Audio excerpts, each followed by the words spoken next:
নমস্কার বন্ধুরা, education culture YouTube চ্যানেলে তোমাদের স্বাগত। তো দেখো, তোমরা অনেক স্টুডেন্টরা রয়েছো যারা কিন্তু ভোকলেটের থ্রুতে ডিপ্লোমার ডাইরেক্ট সেকেন্ড ইয়ারে অ্যাডমিশান নিতে চাইছো।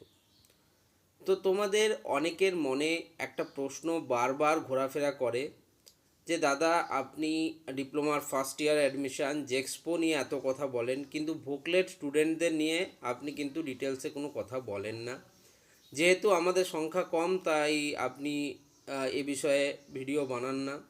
এটা একটা ভুল ধারণা তোমাদের মধ্যে রয়েছে। যদি সেমনটা হয়ে থাকে তাহলে আমি তোমাদের কাছে ক্ষমা প্রার্থী। তবুও আমি একটা কথা তোমাদের বলি যে দেখো, যারা ভোকলেটের থ্রুতে ডাইরেক্ট ডিপ্লোমার সেকেন্ড ইয়ারে অ্যাডমিশান নেয়, তাদের ক্ষেত্রে একটা লিমিটেড অপরচুনিটি থাকে। লিমিটেড অপরচুনিটি বলতে কি বোঝাচ্ছি?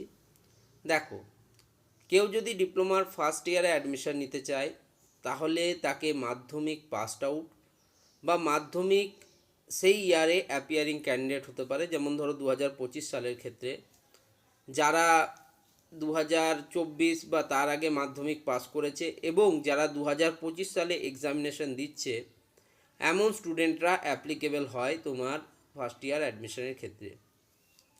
তবে ডিপ্লোমার যারা সেকেন্ড ইয়ারে অ্যাডমিশন নিতে চায়, সেক্ষেত্রে তোমাদের 10+2 লেভেলের সায়েন্স থাকতে হয়। সেটা হতে পারে bio science, pure science, computer science, computer application science ইত্যাদি বিষয়গুলো। একই সাথে তোমরা ভোকেশনাল যদি 10+2 তোমাদের করা থাকে, অথবা তোমরা যদি 2 ইয়ার্সের আইটিআই ডিগ্রি প্রোগ্রাম করে থাকো, আইটিআই প্রোগ্রাম করে থাকো, সেক্ষেত্রে কিন্তু তোমরা এই ভোকলেটের জন্য এলিজিবল। দেখো, ভোকলেট যে তোমাদের পরীক্ষা হয়, সেই পরীক্ষা কিন্তু 2024 সালে হয়নি। তোমরা জানো, তোমাদের প্রাপ্ত মার্কসের উপর ভিত্তি করে তোমাদের র্যাঙ্ক পাবলিশ করা হয়েছিল এবং আশা করা যাচ্ছে যে 2025 সালেও তোমাদের কিন্তু এক্সামিনেশন হবার কোনো প্রবাবিলিটি নেই। তোমাদের প্রাপ্ত মার্কসের উপর ভিত্তি করেই কিন্তু তোমাদের যে ভর্তি প্রক্রিয়া, সেটা কিন্তু কন্ডাক্ট করা হবে। এর ফলে কি হচ্ছে, প্রতি বছর খুব অল্প সংখ্যক স্টুডেন্টই কিন্তু ভোকলেটের থ্রুতে বিভিন্ন গভর্নমেন্ট যে পলিটেকনিক কলেজগুলি রয়েছে সেগুলোতে অ্যাডমিশান পাচ্ছে। এটা কিন্তু একটা অন্যায় বলা চলে। যাই হোক, তো দেখো, অ্যাজ পার AICTE অর্থাৎ all India council of technical education এবং West Bengal state council of technical এডুকেশনের যে নর্মস রয়েছে, সেই অনুযায়ী ডিপ্লোমা সেকেন্ড ইয়ারে অ্যাডমিশনের ক্ষেত্রে প্রত্যেকটি কলেজের সিট সংখ্যা লিমিটেড। মোট সিটের 10% কিন্তু রিজার্ভ থাকে তোমাদের সেকেন্ড ইয়ারে অ্যাডমিশনের ক্ষেত্রে।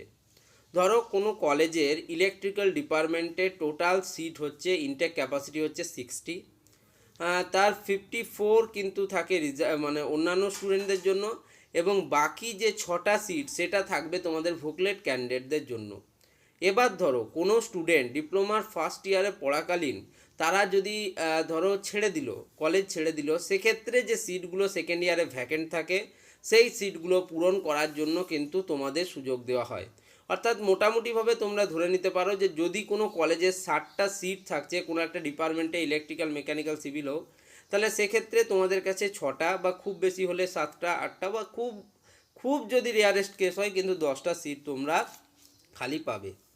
যদি আমি 2024 সালের ডেটা বলি, তো প্রায় 13,000+ স্টুডেন্ট কিন্তু তোমাদের ভোকলেটে ফর্ম ফিল আপ করেছিল এবং তাদের ভ্যালিড কিন্তু র্যাঙ্ক এসেছিল। তার মানে তোমাদের 13,000 স্টুডেন্ট ফর্ম ফিল আপ করলো এবং প্রত্যেকটি কলেজে, ধরো আমি ধরছি এপিসি রয় পলিটেকনিকে টোটাল সিট রয়েছে 400টি, লেটসে আমি ধরছি, ঠিক আছে, এটা একটা জাস্ট ক্যালকুলেশন হিসেবে। তো সেক্ষেত্রে তার 10% মানে প্রায় 40টি সিট কিন্তু তোমাদের বিভিন্ন ট্রেড মিলিয়ে ভোকলেট স্টুডেন্টদের জন্য খালি আছে। এরকম ধরো, পশ্চিমবঙ্গের টোটাল 78টা গভর্নমেন্ট বা অন্যান্য নিয়ে আমি ধরছি যে 150টা এবং প্রাইভেট নিয়ে 150টা পলিটেকনিক কলেজ আছে, লেটসে আমি একটা ধরছি ধরার খাতিরে। এবং প্রত্যেকটি কলেজে মোটামুটি যদি তোমার 40টা করে সিট থাকে, ঠিক আছে, মানে 150টা কলেজ ইন্টু 40 যদি আমরা করি, তাহলে 4×15=60, প্রায় 6,000 সিট কিন্তু তোমরা দেখতে পাচ্ছ যে তোমাদের থাকবে, মানে গভর্নমেন্ট প্রাইভেট সব মিলিয়ে তোমাদের 6,000 সিট থাকবে। আগের বছর ফর্ম ফিল আপ তোমরা বুঝলে প্রায় 13,000+ স্টুডেন্ট ফর্ম ফিল আপ করেছিল, অর্থাৎ যদি প্রত্যেকটা সিট ফিল আপ হয় তাহলেও মাত্র কিন্তু 50% স্টুডেন্ট তোমরা ডিপ্লোমার ডাইরেক্ট সেকেন্ড ইয়ারে অ্যাডমিশন পাবে, মানে প্রাইভেট এবং গভর্নমেন্ট মিলিয়ে। সেটা গভর্নমেন্টের ক্ষেত্রে 3000-এরও কম। তার মানে তোমরা বুঝতেই পারছো একটা কম্পিটিশান কিন্তু প্রত্যেক বছর ভোকেলের ক্ষেত্রে একটা টাফ কম্পিটিশান হয় এবং স্টুডেন্টদের সেটা ফেস করতে হয়। তুলনামূলক যদি বলো ডিপ্লোমার ফার্স্ট সেমিস্টারে বা ফার্স্ট ইয়ারে কলেজ পাওয়ার চান্স অনেক বেশি বেড়ে যায়।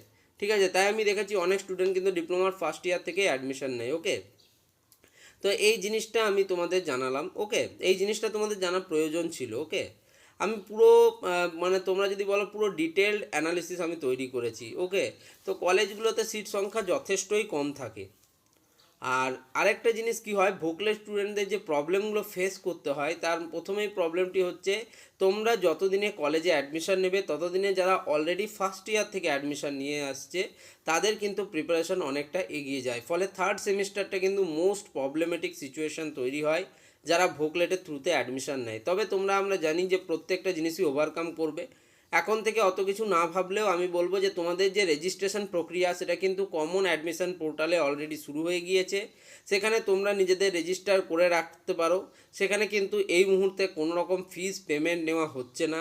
একই সাথে তোমরা সেখানে কিন্তু তোমাদের যে রেজিস্ট্রেশন করে রাখলে তোমাদের নির্ধারিত মোবাইল এবং রেজিস্টার্ড মোবাইল নাম্বার এবং ইমেল আইডিতে নোটিফিকেশান এসে যাবে যে কবে থেকে ফর্ম ফিল আপ শুরু হচ্ছে। এখনও অবধি কিন্তু ফর্ম ফিল আপ রিলেটেড কোনো আপডেট দেয়নি। প্রিভিয়াস ইয়ারগুলোর কথা যদি আলোচনা করি কিন্তু ফেব্রুয়ারি মাসের লাস্ট উইক বা মার্চ মাসের ফার্স্ট উইকের মধ্যে কিন্তু বেশিরভাগ ক্ষেত্রে ফর্ম ফিল আপ শুরু হয়ে যায়। ফর্ম ফিল আপ শুরু হলে আমি তোমাদের জানাবো। অলরেডি তোমাদের আমি এলিজিবিলিটি ক্রাইটেরিয়া বলে দিলাম ভোগলের ক্ষেত্রে কি হয়। ঠিক আছে, নেক্সট আমি বলে দিলাম যে অ্যাপ্লিকেশান ফিজের কথাটি বলি। 450 টাকা অ্যাপ্লিকেশান ফি কিন্তু তোমাদের লাগে। ডিপ্লোমা সেকেন্ড ইয়ারে তোমরা যখন অ্যাডমিশান নেবে থার্ড সেমিস্টারে, সেক্ষেত্রে ডাইরেক্টলি তোমরা ট্রেড অনুযায়ী অ্যাডমিশান নিতে পারো। যেমন ধরো কেউ ইলেকট্রিক্যাল ইঞ্জিনিয়ারিং নিলে ডাইরেক্ট কিন্তু ইলেকট্রিক্যাল ইঞ্জিনিয়ারিংয়ের পড়া তোমাদের চালু হবে। কেউ যদি ডিপ্লোমার ফার্স্ট ইয়ার অ্যাডমিশান নেয় তাকে কিন্তু সবার একই সাবজেক্ট হয়ে থাকে, একই জিনিস পড়তে হয়। বাট যদি ডাইরেক্ট তোমরা ডিপ্লোমা সেকেন্ড ইয়ারে অ্যাডমিশান নাও সেক্ষেত্রে কিন্তু তোমাদের সেকেন্ড ইয়ারের জিনিসপত্র যেগুলো রয়েছে অর্থাৎ তোমাদের ট্রেড ওয়াইজ পড়াশুনো কিন্তু করতে হবে। তো এই জিনিসগুলো আশা করি তোমরা জানতে, কিছু জিনিস জানতে না। আর তোমাদের যে কোনো রকম সমস্যা আলোচনা কিন্তু তোমরা আমার সাথে করতে পারো। ভিডিওর নিচে কমেন্ট বক্স রয়েছে, কমেন্ট করে জানিও। এই ভিডিওটা এখানেই শেষ করছি, ধন্যবাদ।